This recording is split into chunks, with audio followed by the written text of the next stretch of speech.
ओम नमः शिवाय। बहुत पुरानी बात है। एक छोटा सा गांव था जो पहाड़ों की गोद में बसा हुआ था। वहाँ की मिट्टी सूखी थी और लोगों के चेहरे पर हमेशा एक फिक्र की लकीर रहती थी। इसी गांव में एक आदमी रहता था जिसका नाम था भोला। भोला अपने नाम की तरह ही बहुत सीधा साधा और बहुत भोला भाला इंसान था। उसकी दुनिया बस उसके दो छोटे से खेत, एक बूढ़ी माँ और गांव के किनारे लगा एक बहुत पुराना बरगद का पेड़ था। उस पेड़ के नीचे पत्थर का एक शिवलिंग था जो बरसों से वहीं पर रखा हुआ था। ना उस पर कोई छत थी, ना कोई बड़ा मंदिर, बस खुले आसमान के नीचे महादेव जी विराजमान थे। बोला रोज सुबह उठकर सबसे पहले उस पत्थर पर एक लोटा पानी चढ़ाता था। उसके पास चढ़ाने के लिए ना तो दूध था, ना कोई फल और ना ही कोई महंगी मिठाई थी। वो बस खेतों पर जाने से पहले चुपचाप वहाँ बैठ जाता और अपनी आंखें बंद कर लेता। उसके मन में कभी ये शिकायत नहीं आती थी कि भगवान ने उसे इतना गरीब क्यों बनाया और उसे इतनी मेहनत क्यों करनी पड़ती है। वह बस इतना जानता था कि यह पत्थर नहीं, उसका सहारा है। गांव के बाकी लोग अक्सर उसे देखकर हंसते थे, उसका मजाक उड़ाते थे। वे कहते थे कि देखो, इस पागल को खुद के खाने के ठिकाने नहीं है और रोज पत्थर को नहलाने चला आता है। लेकिन भोला उनकी बातों पर कभी ध्यान नहीं देता था। उसके लिए महादेव कोई बहुत बड़े भगवान नहीं, बल्कि एक दोस्त की तरह थे। वह उसे अपना एक मित्र मानते थे, सखा, जिनसे वह अपने मन की सारी बातें करता था। गांव में जब भी बारिश नहीं होती या फसल खराब हो जाती तो सब लोग रोने भी लगते थे। लेकिन भोला बस उस शिवलिंग के पास जाकर बैठ जाता और कहता कि हे मालिक, जो तुम्हारी मर्जी। उसकी जिंदगी में मुश्किलें कम नहीं थी। कभी बैल बीमार हो जाता, कभी घर की छत टपकने लगती। एक बार तो ऐसा हुआ कि गांव में भयंकर सूखा पड़ा, लेकिन भोला वो शिवलिंग के पास आकर ही बैठ गया। जब सूखा पड़ा तो कुएं सूख गए, जमीन फट गई और लोगों के पास खाने के लिए दाना तक नहीं बचा। लोग गांव छोड़कर शहर की तरफ जाने लगे। भोला की माँ भी बहुत बीमार पड़ गई। घर में ना दवा के पैसे थे और ना ही अनाज। उस वक्त भोला पहली बार थोड़ा डगमगाया। उसने सोचा, क्या सच में ऊपर वाला देख रहा है? क्या सच में मेरी पुकार कहीं पहुंच रही है? वो तपती दोपहरी में उस बरगद के पेड़ के नीचे गया। धूप इतनी तेज थी कि जमीन जल रही थी। पत्थर का वो शिवलिंग भी तप रहा था। भोला ने देखा कि शिवलिंग पर चढ़ाया हुआ पानी पल भर में सूख गया। उस पत्थर की तपन महसूस हुई तो उसे अपनी तकलीफ से ज्यादा महादेव की फिक्र होने लगी। उसने सोचा कि मैं तो इंसान हूँ, छाँव में भी बैठ सकता हूँ, लेकिन मेरे महादेव, वो तो इस तपती धूप में अकेले खड़े रहते हैं। उसने बिना कुछ सोचे अपनी फटी हुई चादर उतारी और ऊपर टहनियों में बांधकर शिवलिंग के ऊपर एक छोटी सी छांव बना दी। खुद नंगे बदन धूप में खड़ा रहा और शिवलिंग को अपनी चादर से छांव में रखा। उसकी आंखों से आंसू बह रहे थे, पर वो कुछ मांग नहीं रहा था। वो बस देख रहा था कि कैसे प्रकृति इतनी निष्ठुर हो गई है। तभी गांव का एक अमीर साहूकार वहां से गुजरा। उसने भोला का मजाक उड़ाते हुए कहा कि अरे मूर्ख, खुद मरने की हालत में है और इस पत्थर को छांव दे रहा है। यह पत्थर तुझे रोटी नहीं देगा। भोला ने बस मुस्कुरा कर कहा कि सेठ जी, रोटी तो मेहनत से मिलती है, पर हिम्मत तो यहीं से मिलती है। दिन बीतते गए और हालात भी और भी खराब होते चले गए। भोला की माँ की तबीयत इतनी बिगड़ गई कि वह हिल भी नहीं पा रही थी। एक रात भोला बहुत परेशान था। उसने रात के अंधेरे में शिवलिंग के पास जाकर अपना सिर झुका दिया। उसने पहली बार महादेव से सवाल किया कि आप सब कुछ सुनते हो, लोग कहते हैं कि आप भाग्य बदलते हो, लेकिन मेरा भाग्य कब बदलेगा? क्या मेरी माँ ऐसे ही दम तोड़ देगी? क्या मैं बस इसी गरीबी के लिए पैदा हुआ हूँ? उस रात उसने कोई मन्नत नहीं मांगी, बस अपना सारा दुख उस पत्थर के सामने खाली कर दिया। वो वहीं सो गया। आधी रात को एक अजीब सी शांति छा गई। ना कोई आवाज़ थी, ना कोई हलचल। अचानक उसे महसूस हुआ जैसे कोई उसके सिर पर हाथ रखा हुआ हो और एक ठंडी सी लहर उसके पूरे शरीर में दौड़ गई। जब उसकी आंख खुली तो उसने देखा कि आसमान में काले बादल गिरे हुए हैं। सालों बाद जैसी ठंडी हवा चल रही थी, बिजली खड़की और मूसलाधार बारिश होने लगी। वो बारिश सिर्फ पानी नहीं थी, वो जैसे भोला के आंसुओं का जवाब थी। लेकिन कहानी यहाँ खत्म नहीं होती। असली परीक्षा तो अब शुरू होने वाली थी। बारिश तो आ गई, पर भोला के खेत में बीज बोने के लिए एक पैसा भी नहीं था। गांव वाले अपनी अपनी खुशियां मना रहे थे, पर भोला अभी उलझन में ही था। उसे लगा कि शायद महादेव ने सिर्फ प्यास बुझाई है, किस्मत बदलना भी बाकी है। वो अपनी माँ के पास गया, देखा कि माँ की सांसें तेज चल रही थी। वो भागकर हकीम के पास गया, लेकिन हकीम ने कहा कि इसके लिए जो दवा चाहिए वो बहुत महंगी है और वह शहर से आएगी। भोला के पास कुछ भी नहीं था। वह हार मानकर वापस उसी पेड़ के नीचे बैठ गया। बारिश बंद हो चुकी थी, मिट्टी की सौंधी खुशबू हवा में थी। उसने देखा कि बरगद की पेड़ की जड़ों के पास से मिट्टी थोड़ी खिसक गई है, वहाँ कुछ चमक रहा था। उसने पास जाकर देखा तो वहाँ एक पुराना धातु का टुकड़ा था। उसने धीरे धीरे मिट्टी हटाई तो देखा कि वहाँ एक छोटा सा कलश दबा हुआ था। भोला का दिल जोर जोर से धड़कने लगा। उसने सोचा कि शायद इसमें धन होगा, मेरी गरीबी मिट जाएगी। लेकिन जब उसने वो कलश खोला तो उसमें सोने के सिक्के नहीं थे, उसमें सिर्फ पुरानी राख और एक छोटा सा शंख था। भोला निराश हो गया। उसे लगा कि किस्मत उसके साथ खेल खेल रही है। वो उस कलश को वहीं छोड़कर जाने लगा। तभी उसे एक बूढ़ा साधु वहाँ आता दिखा। साधु बहुत थका हुआ लग रहा था। उसने भोला से पीने के लिए पानी मांगा। भोला ने उसे पानी पिलाया और अपना सारा हाल सुनाया। साधु ने उस कलश को देखा और मुस्कुराते हुए कहा कि बेटा, तू जिसे राख समझ रहा है वह मामूली राख नहीं है, और ये शंख, यह कोई साधारण शंख नहीं है। तूने निस्वार्थ भाव से महादेव की सेवा की है, यह उसका फल है। भोला को कुछ समझ नहीं आ रहा था। साधु ने कहा कि तू इस राख को अपनी माँ के माथे पर लगा और इस शंख को बजा। भोला ने वैसा ही किया। जैसे ही उसने वह राख माँ के माथे पर लगाई, माँ ने अपनी आंखें खोल दी और वह उठकर बैठ गई। वो चमत्कार देखकर भोला की आंखों में चमक आ गई, लेकिन असली बदलाव तो उसके अंदर आ रहा था। साधु ने उसे समझाया कि भाग्य तब नहीं बदलता जब तुम्हें सोना चांदी मिल जाए, भाग्य तब बदलता है जब तुम्हारा डर खत्म हो जाए। उस शंख की आवाज़ सुनते ही पूरे गांव में एक अजीब सी ऊर्जा भर गई। जो लोग भोला का मजाक उड़ाते थे वो खींचे चले आए। उस साधु ने बताया कि इस जगह के नीचे एक पुरानी औषधीय धारा बहती है, जिसकी जानकारी इस कलश के साथ दबे एक पुराने पत्र में थी। भोला ने उस पत्र को पढ़ा जिसे साधु ने उसे समझाया था। उस जमीन में ऐसी जड़ी बूटियां थी जो बहुत कीमती थी और जो सिर्फ उसी खास मिट्टी में उगती थी। भोला की मेहनत और महादेव की कृपा ने उसे रातों रात अमीर नहीं बनाया, बल्कि उसे वह रास्ता दिखाया जिसकी तलाश उसे बरसों से थी। उसने गांव वालों के साथ मिलकर उन जड़ी बूटियों की खेती शुरू की। धीरे धीरे वह सूखा गांव खुशहाल होने लगा। भोला अब भी वहीं भोला था। उसके पास अब बड़ा घर था, माँ ठीक थी उसकी, लेकिन वो आज भी रोज सुबह उसी बरगद के पेड़ के नीचे जाता और वहीं एक लोटा पानी चढ़ाता। अब वहाँ एक छोटा सा गांव मंदिर बन गया था, पर भोला के लिए वो आज भी वही दोस्त था। एक दिन गांव के उसी अमीर सेठ ने उससे पूछा कि भोला, सच बता, महादेव ने तेरा भाग्य कब बदला? उस रात जब बारिश हुई, उस रात बदला, या उस दिन जब तुझे वो कलश मिला था? भोला ने बहुत गहरी बात कही। उसने कहा कि सेठ जी, महादेव ने मेरा भाग्य उस दिन नहीं बदला जिस दिन मुझे धन मिला था। उन्होंने मेरा भाग्य तो उस दिन बदल दिया था जिस दिन उन्होंने मुझे दुख सहने की ताकत दी थी और मेरे मन से यह डर निकाल दिया था कि कल क्या होगा।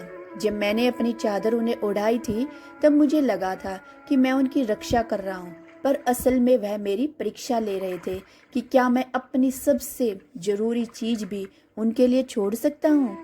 भाग्य तब बदलता है जब इंसान मांगना छोड़ देता है और भरोसा करना शुरू कर देता है। महादेव इंसान की झोली तब नहीं भरते जब वह चिल्ला चिल्ला कर मांगता है, बल्कि तब भरते हैं जब वह चुपचाप अपना कर्म करता रहता है और सब कुछ उन पर छोड़ देता है। भोला की कहानी पूरे इलाके में फैल गई। लोग जान गए कि भक्ति का मतलब सिर्फ मंत्र जपना नहीं, बल्कि किसी भूखे को रोटी देना, किसी की तकलीफ में साथ खड़ा होना और हर पल में उस परमात्मा पर अटूट विश्वास रखना है। वो गांव अब पहाड़ों का सबसे अमीर गांव बन चुका था, लेकिन वहाँ का हर इंसान अब पत्थरों में भी जान देखता था।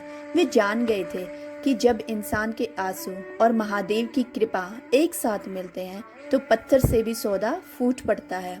अभी कहानी के कई मोड़ आने बाकी थे, क्योंकि गांव की तरक्की को देखकर कुछ स्वार्थी लोगों की नज़र उस पर पड़ गई थी। शहर के कुछ बड़े व्यापारी उस जमीन को हड़पना चाहते थे जहां वे कीमती जड़ी बूटियां उगती थी। उन्होंने भोला को डराने धमकाने की कोशिश की। उन्होंने कहा कि यह जमीन सरकारी है और यहाँ से सबको हटना होगा। गांव वाले डर गए। उन्हें लगा कि फिर से वही पुराने दिन वापस आ जाएंगे।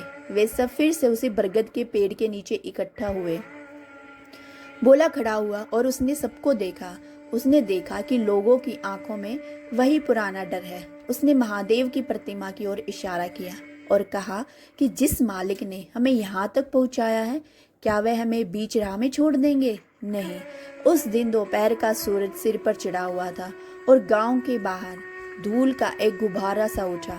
काली चमचमाती गाड़ियों की एक कतार गांव की कच्ची सड़कों पर आकर रुकी। उन गाड़ियों से कुछ लोग उतरे जिन्होंने सूट बूट पहने हुए थे और उनके हाथों में मोटे मोटे चमड़े के बैग थे।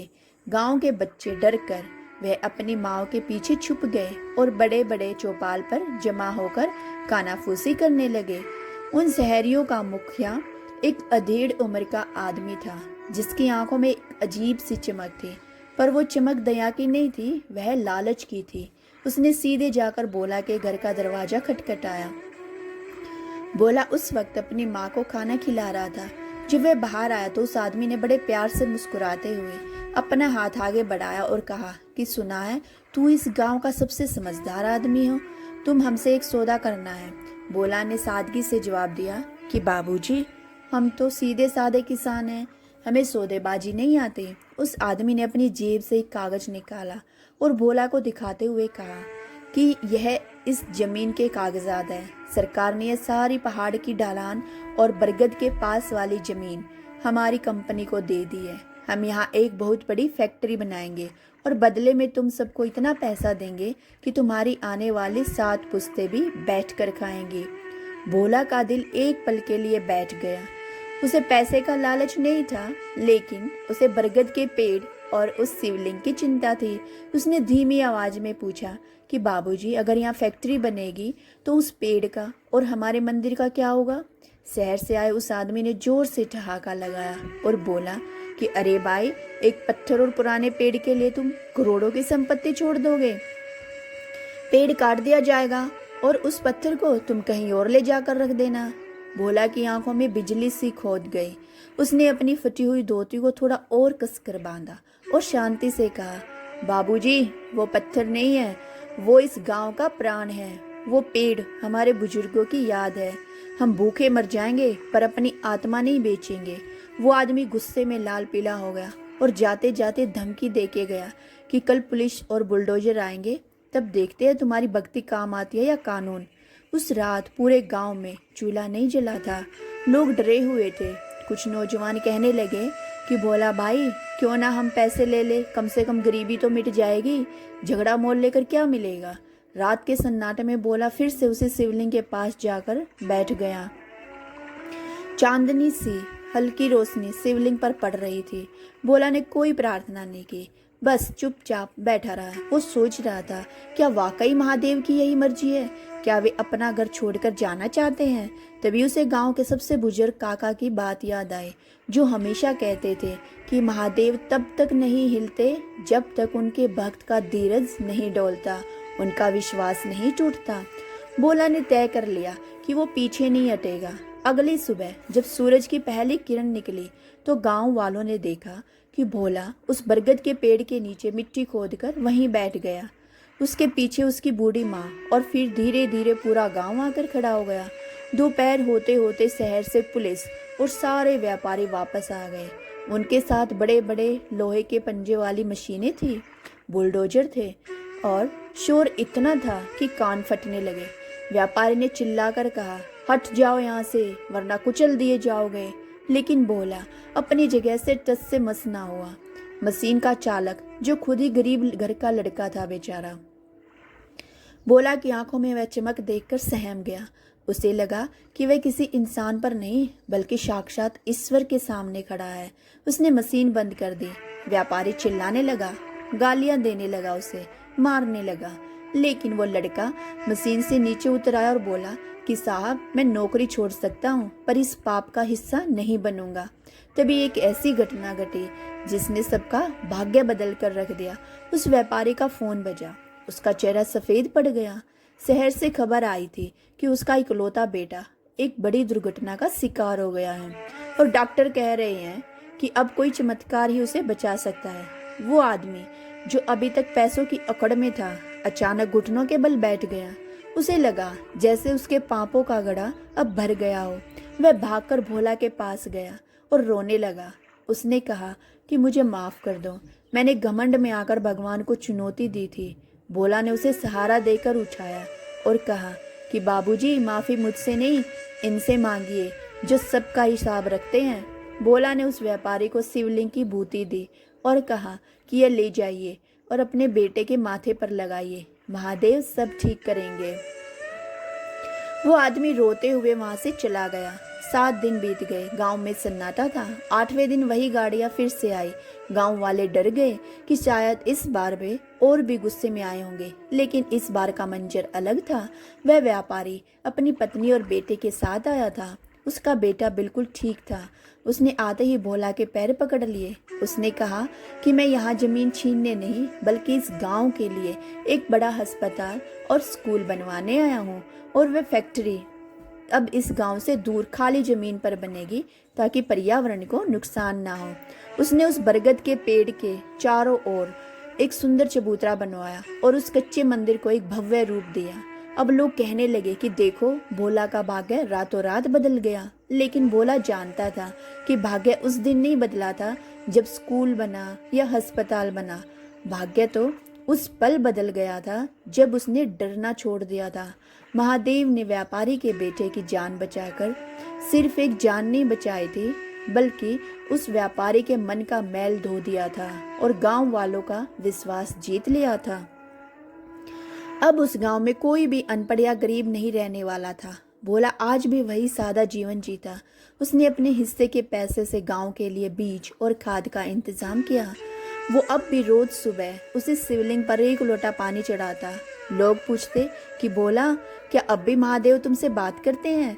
भोला बस मुस्कुरा देता और कहता कि वे बोलते कहाँ हैं, वो तो बस कर देते हैं। समय बीतता गया और वो गांव एक मिसाल बन गया। दूर दूर से लोग उस शिवलिंग के दर्शन करने आते और भोला की कहानी सुनते। लेकिन एक बार फिर प्रकृति ने अपनी चाल बदली। उस साल पहाड़ पर इतनी बर्फ गिरी और इतनी बारिश हुई कि पहाड़ों में दरारें आने लगी। खबर आई कि ऊपर की झील फट सकती है, पूरा गांव बह सकता है। सरकार ने आदेश दिया है कि तुरंत गांव खाली कर दो। लोग फिर से घबरा गए। उन्होंने अस्पताल, स्कूल और अपने सुंदर घरों की ओर देखा। उन्हें लगा कि महादेव ने एक हाथ से दिया और अब वह दूसरे हाथ से हमसे सब कुछ छीन रहे हैं। लेकिन भोला के चेहरे पर इस बार भी वही शांति थी। उसने कहा कि जिसने डूबने से बचाया था वही पार भी लगाएंगे। गांव के लोग अपना जरूरी सामान पोटलियों में बांध रहे थे। बच्चों के रोने की आवाजें और मवेशियों के रंभाने से पूरा माहौल गमगीन हो गया था। सरकारी गाड़ियां गांव के मुहाने पर खड़ी थी और लाउड स्पीकर पर बार बार चेतावनी दी जा रही थी कि वक्त बहुत कम है, वक्त बहुत कम है, जल्दी करो, पहाड़ सारा गांव खाली कर दो। गांव के मुखिया ने भोला के कंधे पर हाथ रखा और कहा कि भोला, अब जिद छोड़ो, यह पहाड़ कभी भी गिर सकता है। भगवान तो हर जगह है, हमें शिवलिंग को भी अपने साथ ले चलेंगे। लेकिन भोला उस पत्थर से लिपट कर बैठ गया था। उसने बहुत ही शांत स्वर में कहा कि काका, आप सब जाइए, मैं नहीं जा सकता। जिसे आप पत्थर कह रहे हैं उसने मुझे तब संभाला था जब मेरे पास सर छुपाने की जगह नहीं थी। आज जब इस मुसीबत आई है तो मैं इसे अकेला छोड़कर कैसे जा सकता हूँ। अगर महादेव को लेना ही होता तो मैं भी उनके साथ लीन हो जाऊंगा। बोला कि माँ भी वहीं बैठी थी। उसने भी जाने से मना कर दिया। उसने कहा कि मेरा बेटा जहाँ रहेगा वही मेरा स्वर्ग है। गांव खाली हो गया। चारों तरफ सन्नाटा पसर गया। सिर्फ बारिश की बूंदों की आवाज और पहाड़ों के दरकने की गूंज सुनाई दे रही थी। ऊपर से बड़े बड़े पत्थर नीचे गिर रहे थे। भोला ने अपनी माँ को उस बरगद के पेड़ के सबसे मजबूत हिस्से के पास बैठा दिया और खुद शिवलिंग के पास बैठकर शिव चालीसा का पाठ करने लगा। उसकी आवाज उस तूफानी रात में बहुत धीमी थी, लेकिन उसके मन का विश्वास बहुत गहरा था। तभी अचानक एक बहुत जोरदार धमाका हुआ। पहाड़ का एक बहुत बड़ा हिस्सा टूटकर सीधा गांव की तरफ आने लगा। ऐसा लग रहा था कि अगले ही पल सब कुछ खत्म हो जाएगा। भोला ने अपनी आंखें बंद कर ली और सिर्फ ओम नमः शिवाय का जाप करने लगा। उसे मौत का डर नहीं था, उसे बस इस बात का दुख था कि वह अपने महादेव की रक्षा नहीं कर पाया। लेकिन तभी एक चमत्कार हुआ जिसे देख पाना भी मुश्किल था। वो विशाल चट्टान जो गांव को तबाह करने आ रही थी, वो बरगद के पेड़ से कुछ मीटर पहले ही एक दूसरी चट्टान से टकराकर अपना रास्ता बदल गई। रास्ता बदलने की वजह से वह चट्टान गांव के घरों से नहीं टकराई, बल्कि उसने सूखे नाले की तरफ रुख कर लिया जो बरसों से बंद पड़ा था। उस चट्टान के प्रहार से वो नाला खुल गया और पहाड़ के ऊपर जमा सारा पानी जो गांव को डुबोने वाला था, वो उस नाले के रास्ते दूसरी तरफ घाटी में बहने लगा। अब गांव सुरक्षित था। भोला ने जब आंखें खोली तो उसने देखा कि बारिश थम चुकी थी और चांद बादलों से गिरा बाहर निकल आया था। वो शिवलिंग और बरगद का पेड़ वैसे ही खड़े थे जैसे वो सदियों से खड़े हुए थे। सुबह होते ही जब सरकारी राहत दल और गांव वाले वापस आए तो वे अपनी आंखों से यकीन नहीं कर पा रहे थे। जिस रास्ते से पानी बहा था उसने गांव को एक नई जीवन रेखा दे दी थी। अब गांव को पानी के लिए कभी तरसना नहीं पड़ेगा। गांव वालों को समझ आया कि महादेव का भाग्य बदलने का तरीका कितना अलग है। वे हमें मुसीबतों से बचाते नहीं, बल्कि मुसीबतों को ही हमारे लिए रास्ता बना देते हैं। उस दिन के बाद से गांव का नाम शिवपुर रख दिया गया। भोला बूढ़ा होने लगा था, लेकिन उसकी चमक वैसे ही थी। एक दिन गांव के कुछ नौजवानों ने उससे पूछा कि दादा, आपने पूरी जिंदगी इस पत्थर की सेवा में बिता दी, आपको क्या मिला? आपने तो कभी धन दौलत भी नहीं मांगी। भोला मुस्कुराया और बोला कि बेटा, मांगने से तो सिर्फ भीख मिलती है, पर जब तुम खुद को सौंप देते हो ना, तो तुम्हें वह मिलता है जो तुम्हारी सोच से भी परे होता है। भाग्य तब नहीं बदलता जब तुम्हारी जेब भरती है, भाग्य तब बदलता है जब तुम्हारा नजरिया बदलता है। भोला ने उन लड़कों को अपने पास बैठाया और उन्हें एक ऐसी बात बताई जो उसे उस साधु ने बहुत साल पहले कही थी। उसने बताया कि महादेव मनुष्य का भाग्य 3 मौकों पर बदलते हैं। पहला, जब इंसान पूरी तरह टूट चुका हो और फिर भी किसी का बुरा ना सोचे। दूसरा, जब इंसान के पास सब कुछ हो और वह दूसरों की सेवा के लिए झुक जाए। और तीसरा, जब इंसान के मन में यह पक्का भरोसा हो जाए कि जो हो रहा है वह मेरे मालिक की मर्जी है। भोला की बातें सुनकर उन नौजवानों की आंखों में एक नई समझ आ गई। गांव अब पूरी तरह बदल चुका था। वहां बिजली आ गई थी, सड़कें बन गई थी, लेकिन गांव के बीचों बीच वह बरगद का पेड़ और शिवलिंग आज भी वैसे ही थे। भोला अब अपनी आखिरी सांसें गिन रहा था। वो उसी पेड़ के नीचे लेटा हुआ था। पूरा गांव वहां जमा था। सबकी आंखों में आंसू थे, पर भोला के चेहरे पर एक अलौकिक शांति थी। उसने अपनी माँ का हाथ पकड़ा और कहा कि माँ, अब मेरा समय आ गया है। माँ ने रोते हुए कहा कि तू हमें छोड़कर कहाँ जा रहा है? भोला ने शिवलिंग की तरफ इशारा किया और कहा, मैं कहीं नहीं जा रहा, मैं तो यहाँ विलीन हो रहा हूँ। तभी एक अजीब सी बात हुई। जैसा ही भोला ने अपनी आखिरी सांस ली, उस बरगद के पेड़ों से अचानक फूलों की बारिश होने लगी। किसी ने नहीं देखा था कि फूल कहाँ से आए, पर पूरी जगह एक भीनी खुशबू से भर गई थी। भोला की मृत्यु के बाद गांव वालों ने वहां उसकी एक छोटी सी प्रतिमा बनवाई, लेकिन उसे मंदिर के अंदर नहीं, बल्कि उसी बरगद के पेड़ के नीचे महादेव के चरणों में रखा। लोगों का मानना है कि आज भी जब गांव पर कोई मुसीबत आती है तो भोला की वो प्रतिमा और महादेव का वो शिवलिंग गांव की रक्षा करते हैं। यह कोई कहानी नहीं थी, यह एक ऐसा सच था जो हर इंसान उस इंसान के दिल में बस गया जिसने उसे सुना। सालों बीत गए, पीढ़ियां बदल गई, लेकिन भगवान से कब बदलते हैं? मनुष्य का भाग्य, यह सवाल अब कोई नहीं पूछता था, क्योंकि सबको पता था कि महादेव भाग्य नहीं बदलते, वे मनुष्य के कर्मों का सही दिशा देते हैं। और जब कर्म सही हो जाते हैं तो भाग्य अपने आप चमक उठता है। उस गांव की मिट्टी आज भी पवित्र मानी जाती है। लोग शहर की चकाचौंध छोड़कर वहां की शांति में बैठने आ जाते हैं, लेकिन शर्त वही, भरोसा अटूट होना चाहिए।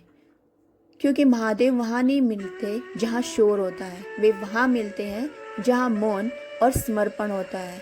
उस कहानी का अंत यह नहीं होता कि बल्कि यह तो एक नई शुरुआत है उन सभी के लिए जो अपनी किस्मत को कोसते हैं। कि भोला ने सिखाया कि गरीबी आपके हाथों में हो सकती है, लेकिन आपकी आत्मा की अमीरी आपके अपने हाथों में है। महादेव उन्हीं का साथ देते हैं जो खुद का साथ देने जानते हैं और जो दूसरों के प्रति दया रखते हैं। समय की गति को कौन रोक सकता है? शिवपुर गांव पहले जैसा छोटा और अनजान नहीं था। भोला जाने के बाद कई साल बीत गए। अब गांव की बागडोर नई पीढ़ी के हाथों में थी। भोला का पोता माधव एक पढ़ा लिखा और तेज तर्रार नौजवान था। वह बहुत चालाक और चतुर था। उसने शहर जाकर पढ़ाई की थी। उसके सोचने का तरीका अपने दादा से बिल्कुल अलग था। माधव को लगता था कि दादाजी की कहानियां और वह पत्थर का शिवलिंग सिर्फ एक श्रद्धा का विषय है, लेकिन असल जिंदगी तो मेहनत, दिमाग और पैसों से चलती है। वो अक्सर अपनी माँ से कहता कि माँ, दादाजी ने पूरी जिंदगी उस पेड़ के नीचे बिता दी, हमें क्या मिला? सिर्फ ये सूखी जमीन और कुछ जड़ी बूटियां। अगर वे चाहते तो उस व्यापारी से करोड़ों रुपए ले सकते थे और आज हम शहर के सबसे बड़े बंगले में होते। उसकी माँ बस मुस्कुरा देती और कहती कि बेटा, जिस बंगले की तू बात कर रहा है वो शायद छत दे देता, पर वह सुकून नहीं देता जो इस मिट्टी में है। महादेव ने हमें वह दिया जो कोई पैसा नहीं दे सकता था। उन्होंने हमें स्वाभिमान और शांति दी। लेकिन माधव की आंखों पर तो शहर की चकाचौंध का पर्दा पड़ा था। उसे लगता था कि गांव के यह लोग आज भी पुरानी सोच में जी रहे हैं। गांव में अब भी वही पुरानी शांति थी, लेकिन माधव के मन में तूफान चल रहा था। उसने तय किया वह गांव की उस जमीन को बेचेगा जहां वो पुराना बरगद का पेड़ और शिवलिंग था। उसे लगा कि उस जगह पर एक बड़ा होटल बनाया जा सकता है, क्योंकि अब दूर दूर से लोग वहां आने लगे थे। जब उसने यह बात गांव के बड़ों के सामने रखी तो सन्नाटा पसर गया था। किसी ने नहीं सोचा था कि भोला का अपना खून ही उस पवित्र जगह को बेचने की बात करेगा।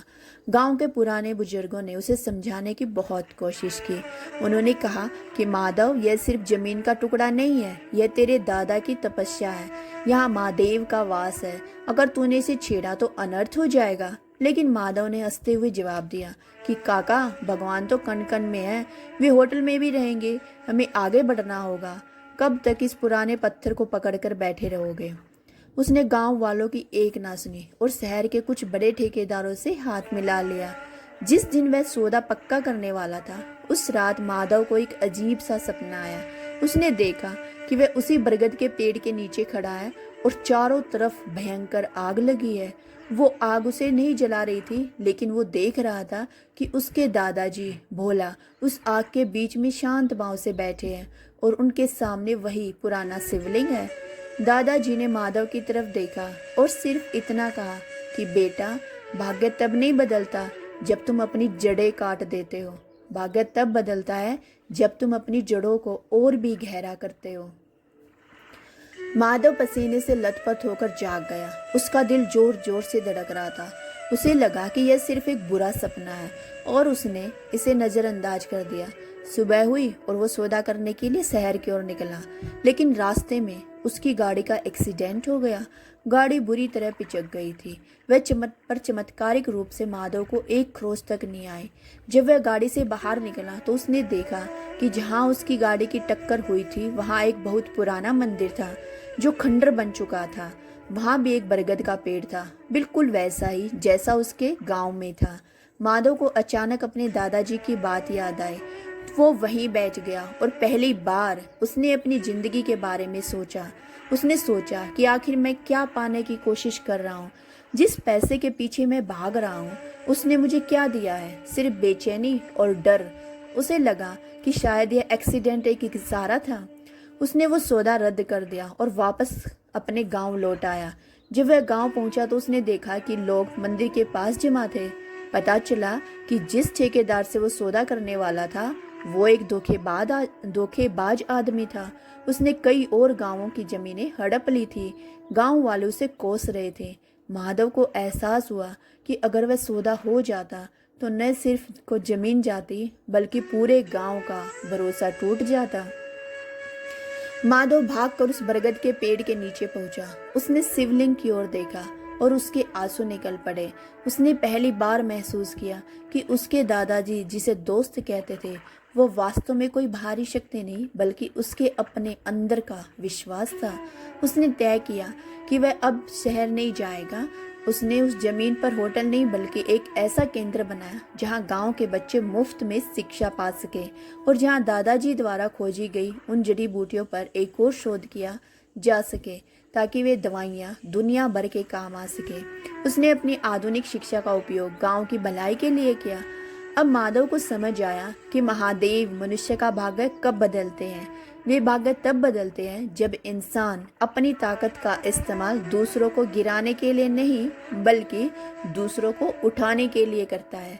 शिवपुर अब अकेला केवल एक धार्मिक स्थान नहीं रहा बल्कि वह ज्ञान और सेवा का केंद्र बन गया। लोग अब वहाँ केवल मन्नतें मांगने नहीं आते थे बल्कि ये सीखने आते थे कि कैसे अपनी जड़ों से जुड़कर आसमान को छुआ जा सकता है। कहानी का एक और गहरा मोड़ तब आया जब गांव में एक बार फिर संकट के बादल छा गए थे। इस बार संकट कुदरती नहीं बल्कि इंसानी था। इंसानों के द्वारा किया गया था। एक बहुत बड़ी कंपनी गांव के पास से एक नेशनल हाईवे निकालना चाहती थी जिसका नक्शा सीधा उस बरगद के पेड़ और मंदिर के ऊपर से गुजर रहा था। इस बार गांव वाले हार मान चुके थे क्योंकि यह सरकार का काम था। वे जानते थे कि इसे रोकना नामुमकिन है। माधव ने इस बार भी हार नहीं मानी। उसने किसी से लड़ाई नहीं की बल्कि उसने पूरे गांव के साथ मिलकर एक अनूठा काम शुरू किया। उसने उस मंदिर और पेड़ के आसपास की सफाई की और वहां की जड़ी बूटियों से होने वाले फायदों की एक विस्तृत रिपोर्ट तैयार की। उसने पर्यावरण विशेषज्ञों को बुलाया और उन्हें दिखाया कि यह पेड़ और इसके आसपास का वातावरण कितना दुर्लभ है। उसने इंटरनेट और मीडिया का सहारा लिया, दुनिया को बताया कि कैसे एक छोटे से गांव ने अपनी संस्कृति और प्रकृति को बचा कर रखा है। देखते ही देखते शिवपुर की मुहिम पूरी दुनिया में फैल गई। बड़े बड़े वैज्ञानिक और पर्यावरण आदि गांव आने लगे। उन्होंने पाया कि उस बरगद के पेड़ की जड़ें इतनी गहरी और फैली हुई हैं कि वे मिट्टी के कटाव को रोकती हैं और वहां उगने वाली जड़ी बूटियां कैंसर जैसी बीमारियों का इलाज में भी मददगार साबित हो सकती हैं। सरकार को मजबूरन अपना फैसला बदलना पड़ा और हाईवे का रास्ता मोड़ दिया गया। उस दिन पूरे गांव में दिवाली मनाई गई। महादेव ने देखा कि उस रात मंदिर में जलाया गया दिया पहले से कहीं ज्यादा चमकदार था। उसे समझ आया कि उसके दादाजी क्यों कहते थे कि महादेव पत्थर में नहीं कर्म में बसते हैं। भाग्य बदलने का मतलब यह नहीं है कि आपकी मुसीबतें खत्म हो जाएं, बल्कि भाग्य बदलने का मतलब यह है कि आप उन मुसीबतों से लड़ने के लिए इतने काबिल हो जाओ कि मुसीबतें ही अपना रास्ता बदल लें। शिवपुर की मिट्टी में आज भी वही सौंधी महक और माधव अब बुजुर्ग हो चुका है। अब अपने पोते की वही कहानियाँ सुनाता है जो कभी भोला ने उसे सुनाई थी। वह कहता है कि बेटा, जब भी तुम्हें लगे कि दुनिया तुम्हारे खिलाफ है और तुम्हारी किस्मत साथ नहीं दे रही है तो बस एक पल के लिए रुक जाना, उस पुराने पेड़ के पास बैठना और अपने अंदर झांकना। तुम पाओगे कि महादेव वही हैं, शांत और स्थिर। वे तुम्हें देख रहे हैं, तुम्हारी परीक्षा ले रहे हैं। वे तुम्हारा भाग्य तब बदलेंगे जब उन्हें यकीन हो जाएगा कि तुम उस बदलाव को संभालने के लायक हो गए हो। महादेव कभी देर नहीं करते, वे बस सही वक्त का इंतजार करते हैं और वही सही वक्त तब आता है जब तुम्हारे मन में मैं खत्म हो जाता है और हम शुरू हो जाता है। एक दिन की बात है जब सूरज जल रहा था और आसमान में लालिमा छाई थी। गांव के बस स्टैंड पर एक अजनबी उतरा। उसके कपड़े महंगे थे, लेकिन उसका चेहरा धूल से भरा और आंखों में एक गहरी उदासी थी। उसके हाथ में एक छोटा सा बैग था। वह चलते हुए सीधे उसी बरगद के पेड़ की ओर पहुंचा जहां माधव बैठा था। उस अजनबी का नाम राघव था। राघव शहर का एक बहुत बड़ा इंजीनियर था, जिसके पास सब कुछ था, पैसा, शोहरत और रुतबा, सब कुछ। लेकिन उसके जीवन में एक ऐसा खालीपन था जिसे कोई भी दौलत नहीं भर पा रही थी। उसने शिवपुर और भोला की कहानियों के बारे में सुना था और वो यहाँ यह देखने आया था, क्या सच में कोई पत्थर किसी की किस्मत बदल सकता है।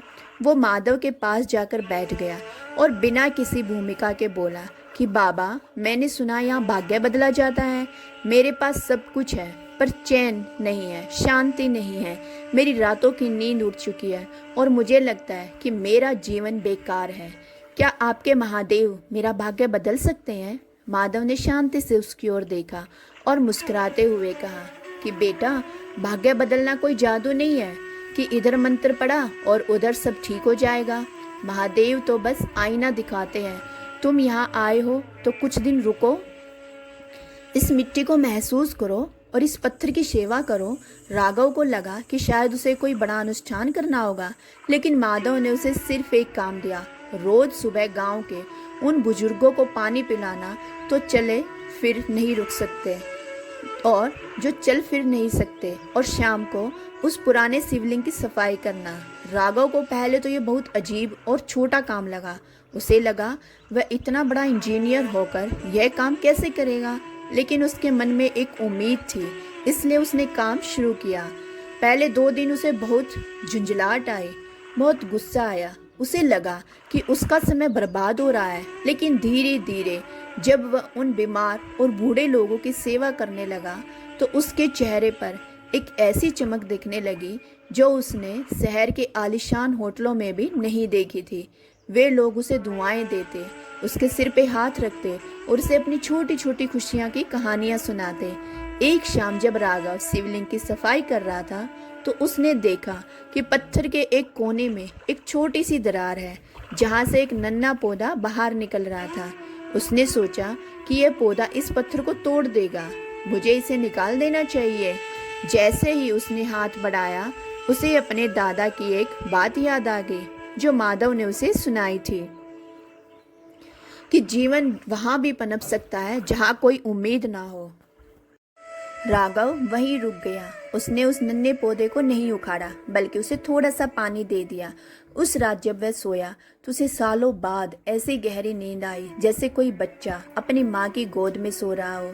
सुबह उठकर उसे एहसास हुआ कि उसका भारीपन कम हो गया है। अब उसे समझ आया कि उसका भाग्य तब नहीं बदला जब उसने बहुत पैसा कमाया, बल्कि उसका भाग्य तब बदलना शुरू हुआ जब उसने दूसरों के दुख में अपना सुख ढूंढना शुरू किया। राघव अब गांव का ही होकर रह गया था। उसने अपनी इंजीनियरिंग की सूझबूझ का इस्तेमाल किया और गांव में वर्षा जल संचयन का एक ऐसा सिस्टम बनाया जिससे पहाड़ का पानी बर्बाद ना हो। उसने किसी से कोई पैसा नहीं लिया। वो कहता था कि महादेव ने मुझे वह सुकून दिया है जिसकी कीमत करोड़ों में भी नहीं थी। वह शिवपुर की चर्चा केवल चमत्कारिक कहानियों के लिए नहीं, बल्कि निस्वार्थ सेवा के लिए होने लगी। गांव का हर बच्चा अब यह जानता था कि महादेव कब प्रसन्न होते हैं। वे तब प्रसन्न होते हैं जब हम अपने अहंकार को उस पत्थर के सामने छोड़ देते हैं। भाग्य बदलने का असली मतलब धनवान होना नहीं है, बल्कि मन का शांत होना है। माधव अब अपने जीवन के अंतिम पड़ाव पर था। एक दिन उसने राघव को बुलाया और कहा कि बेटा, अब इस मंदिर और इस परंपरा की जिम्मेदारी तुम्हारी है। याद रखना, यह पत्थर तब तक जागृत है जब तक यहाँ आने वाले का मन साफ है। जिस दिन यहाँ व्यापार शुरू हो जाएगा, उस दिन महादेव यहाँ से चले जाएंगे। राघव ने माधव के पैर छुए और वादा किया, इस पवित्रता को कभी आंच नहीं आने देगा। माधव ने अपनी आंखें बंद कर ली और उसी शांति के साथ अनंत में लीन हो गया जैसे कभी बोला हुआ था। पूरा गांव रो रहा था, लेकिन यह दुख के आंसू नहीं थे। यह उस महान आत्मा के प्रति सम्मान था जिसने पीढ़ियों को जीना सिखाया था। आज के भी अगर शिवपुर जाएंगे तो आपको वह पुराना बरगद का पेड़ और पत्थर का शिवलिंग वैसे ही मिलेगा। वहाँ कोई बहुत बड़ा दान पात्र नहीं है, ना ही कोई वीआईपी लाइन है। वहाँ बस एक शांति है जो आपके भीतर उतर जाती है। लोग आज भी पूछते हैं कि भगवान शिव कब बदलते हैं मनुष्य का भाग्य, और वहाँ की हवाओं में से भी एक ही जवाब आता है, जब मनुष्य स्वयं को बदलने के लिए तैयार हो जाता है, जब वो ये मान लेता है कि वो करता नहीं बल्कि केवल एक माध्यम है। महादेव की सच्ची कहानी किसी किताब में नहीं लिखी है, वह तो उन हजारों लोगों के जीवन में लिखी है जिन्होंने निस्वार्थ भाव से प्रेम करना और सेवा करना सीखा है।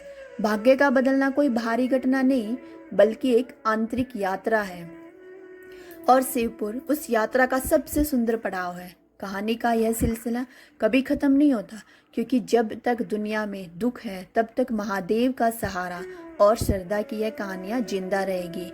यह एक ऐसी मिसाल है जो एक हाथ से दूसरे हाथ में जाती रहती है, और हर बार एक नया भोला, एक नया माधव और एक नया राघव पैदा होता है, जो दुनिया को बताता है कि भरोसा कभी बेकार नहीं जाता। महादेव की ये कहानी आपको कैसी लगी कृपया करके कमेंट में ज़रूर बताएं, और लिखें हर हर महादेव, ओम नमः शिवाय, हर हर महादेव।